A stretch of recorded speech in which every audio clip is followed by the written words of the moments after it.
안녕하세요. 토큰포스트 퇴근길 브리핑입니다. 오늘 다룰 장보는 토큰포스트 시세와 뉴스 브리핑 데이터인데요. 본격적인 이야기에 앞서서 한번 상상을 해보죠. 아주 조용하고 평화로워 보이는 동네가 있습니다. 네, 겉보기엔 아주 평온한 동네요. 네, 그런데 갑자기 동네 주민들이 전부 평소보다 3배나 비싼 돈을 주고 앞다투어서 고급 화재 보험에 가입하기 시작하는 겁니다. 당장 눈앞에 연기가 나는 것도 아니고 경보기가 울린 것도 아닌데 말이죠. 그렇죠. 하지만 사람들이 기꺼이 그 비싼 프리미엄을 지불한다는 것 자체가 사실 지하 어딘가에서 심상치 않은 불씨가 타오르고 있다는 아주 강력한 증거가 될 텐데요. 지금 디지털 자산 시장에서 벌어지는 현상이 딱 이렇습니다. 아, 겉으로는 평온해 보이지만 내부 데이터는 완전히 다르다는 거군요. 맞습니다. 그래서 오늘 브리핑의 미션은 단순한 가격 등락을 전달하는 게 아닙니다. 이 거시경제라는 거대한 역풍 속에서 시장 참여자들의 심리와 실제 자금 흐름이 어떻게 충돌하고 있는지 그 이면을 깊숙하게 심층 분석해보는 것이 오늘의 목표입니다. 네, 파편화된 뉴스들을 하나의 큰 흐름으로 묶어보는 작업이 지금 같은 시기엔 꼭 필요하죠. 네, 그럼 먼저 일부 오늘 시장 흐름부터 살펴보겠습니다.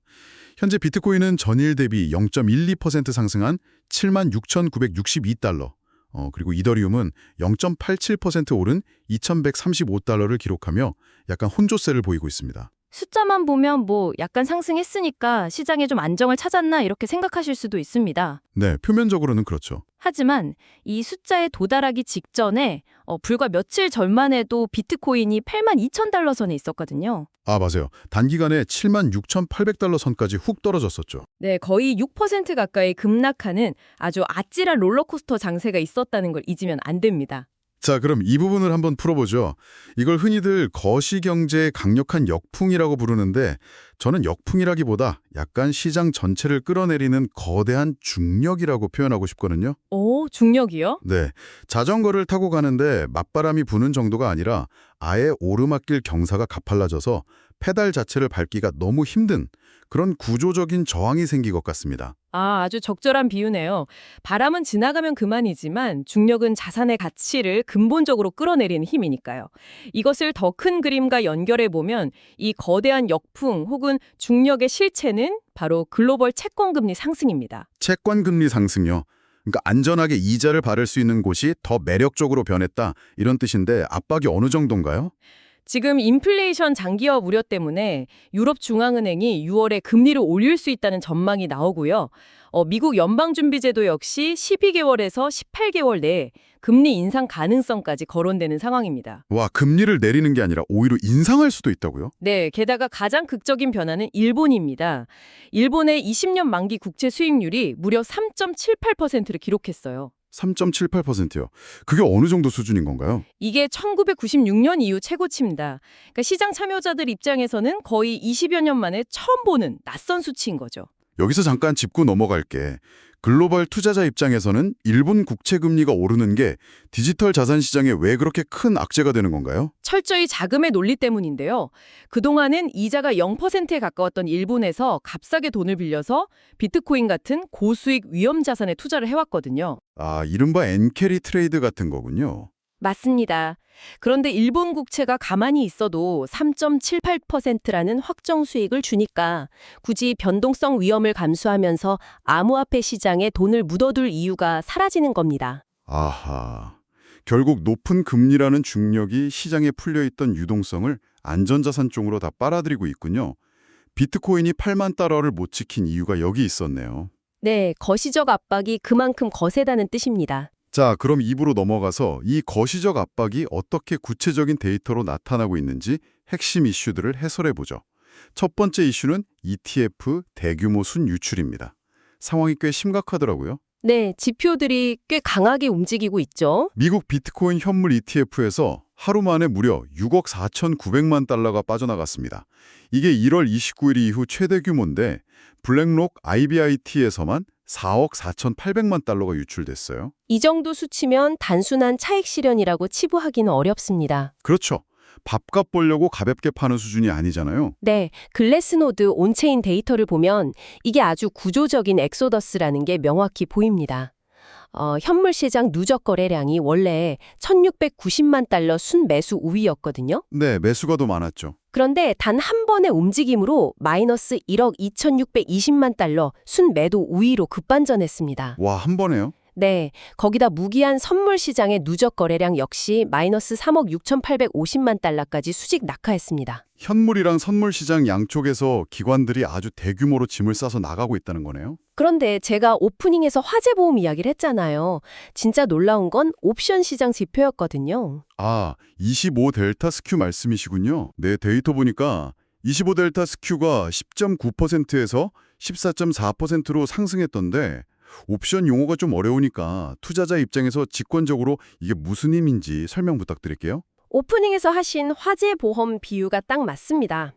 25델타 스큐라는 건 가격 상승에 베팅하는 권리, 대비 하락에 대비하는 권리, 그러니까 풋옵션이 얼마나 비싸게 거래되는지를 보여주는 지표거든요. 하락에 대비하는 비용이 얼마나 비싸졌냐 이거군요. 네, 이 수치가 14.4%로 급등했다는 건 시장 참여자들이 포트폴리오에 굴인할 확률이 높다고 보고 평소보다 훨씬 비싼 프리미엄을 줘가면서 하락 방어용 보험을 미친 듯이 사들이고 있다는 뜻입니다. 철저하게 하방 위험에 대비하는 심리 상태군요. 자, 여기서 정말 흥미로워지는 부분이 있습니다. 두 번째 이슈, 바로 혼란 속의 쇼스퀴즈 현상인데요. 네, 이 부분이 아주 모순적이죠. 거시증력도 쇠지고 기관도 팔고 나가고 하락보험까지 비싸게 샀는데 지난 24시간 레버리지 청산 데이터를 보면요. 가격이 소폭 반등하는 과정에서 총 2,399만 달러가 강제 청산됐습니다. 예, 청산 규모가 꽤 컸죠. 그런데 더 기이한 건 그중에 하락에 베팅한 숏포지션 청산이 1,035만 달러였다는 거예요. 특정 거래소에서는 숏 청산 비중이 60%에서 80%에 달하기도 했고요. 다들 하락을 확신했는데 왜 하락에 베팅한 사람들이 강제 청산을 당한 걸까요? 이게 바로 변동성 장세에서 나타나는 숏스퀴즈의 전형적인 모습입니다. 배 한쪽에 사람들이 너무 쏠려 있으면 배가 뒤집히기 쉽잖아요. 아, 매도 쪽으로 너무 쏠려 있었다. 네, 투자자들이 여기는 확실한 하락장이다 이렇게 맹신을 하고 레버리지를 높게 써서 숏 포지션을 대거 잡아둔 상태였던 거죠. 그런데 어떤 이유로든 가격이 위로 살짝 튀어오르면 그 높은 레버리지를 감당하지 못한 숏 포지션들이 거래소에 의해서 강제로 종료를 당하게 되는 거군요. 정확합니다. 숏 포지션이 청산된다는 건 하락을 예상하고 빌려서 팔았던 자산을 시장가로 급하게 다시 사들여야 한다는 뜻이거든요. 강제 매수가 일어나는 거네요. 네, 이 매수 물량이 쏟아지면서 가격을 더 위로 밀어 올리고 그 상승이 또 다른 숏 포지션을 터뜨리는 연쇄작용이 일어난 겁니다.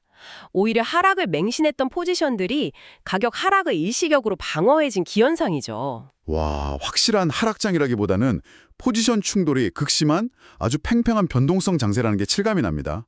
이렇게 팽팽한 상황이면 작은 뉴스 하나도 엄청난 촉매자가 될 텐데요. 맞습니다.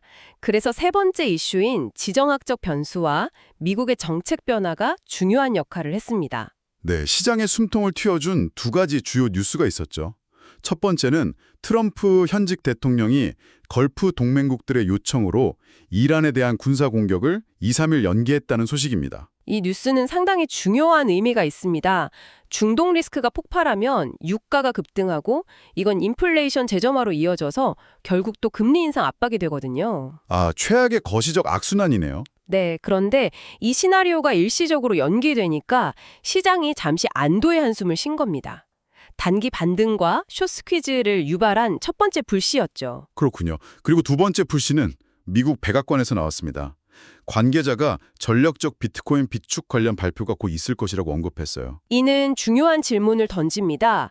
중동 리스크 완화가 단기적인 반등을 이끌었다면 이 백악관 뉴스는 디지털 자산의 제도권 편입이라는 아주 중장기적인 신호거든요. 그런데 저는 이 뉴스를 보면서 참 묘한 모순을 느꼈습니다.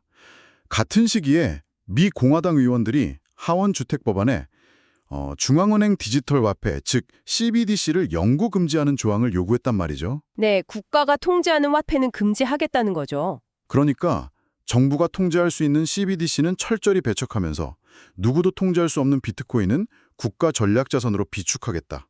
미국의 이 정치적 스탠스는 도대체 어떻게 구조적으로 해석해야 할까요? 굉장히 흥미로운 접근인데요. CBDC는 국가 통제력이 강하지만 정치적 반발이 너무 큽니다. 반면에 비트코인은 막을 수 없는 글로벌 자금의 저장고가 되었죠. 네, 이미 흐름을 되돌릴 수는 없죠. 그래서 미국 정치권은 어차피 막지 못할 바에는 우리가 가장 먼저 물량을 선점해서 글로벌 생태계 내에 주도권, 즉 패권을 쥐겠다. 이런 전략적 변화를 보여주는 것으로 해석할 수 있습니다. 와, 통제할 수 없는 자산의 최대 주주가 되어서 패권을 유지하겠다. 참 무서운 전략이네요. 자, 이렇게 굵직한 뉴스들이 쏟아지는 3부입니다. 그렇다면 이 모든 게 투자자 입장에서 무슨 의미일까요? 당장의 가격을 떠나서 지금 당장 체크해야 할 지표가 있을까요? 지금은 방향성을 맞추려는 것보다 시장 참여자들이 어떻게 대기하고 있는지를 파악하는 게 핵심입니다. 가장 주목할 건 스테이블 코인과 파생 상품의 거래량입니다.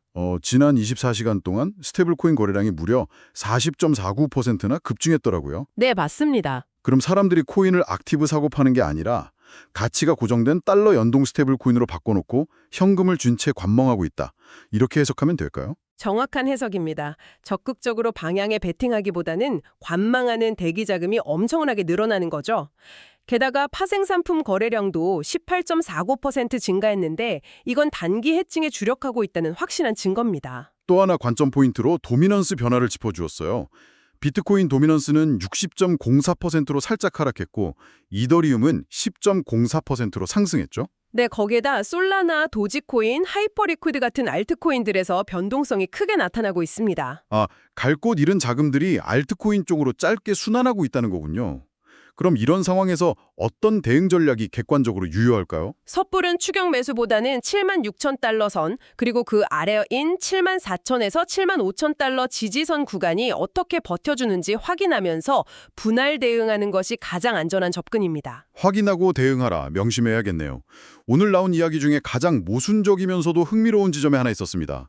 탈중앙 자산을 품으면서 통제 가능한 CBDC는 금지하는 미국의 전략. 네, 바로 그 지점이죠. 과연 미국의 이런 정책적 모순이 앞으로 글로벌 기축통화인 달러의 미래나 다른 국가들에게 어떤 거대한 나비 효과를 불러일으킬지 이 질문이 앞으로의 시작을 보는 아주 중요한 숙제가 될 것 같습니다. 미국이 움직이면 다른 국가들도 비트코인 확보 경쟁에 뛰어들 수밖에 없으니까요. 구조적인 권력 이동을 지켜볼 필요가 있습니다. 네, 오늘 브리핑은 여기까지입니다. 지금까지 토큰포스트 퇴근길 브리핑이었습니다. 시장의 흐름과 맥락을 이해하는 데 도움이 되길 바랍니다.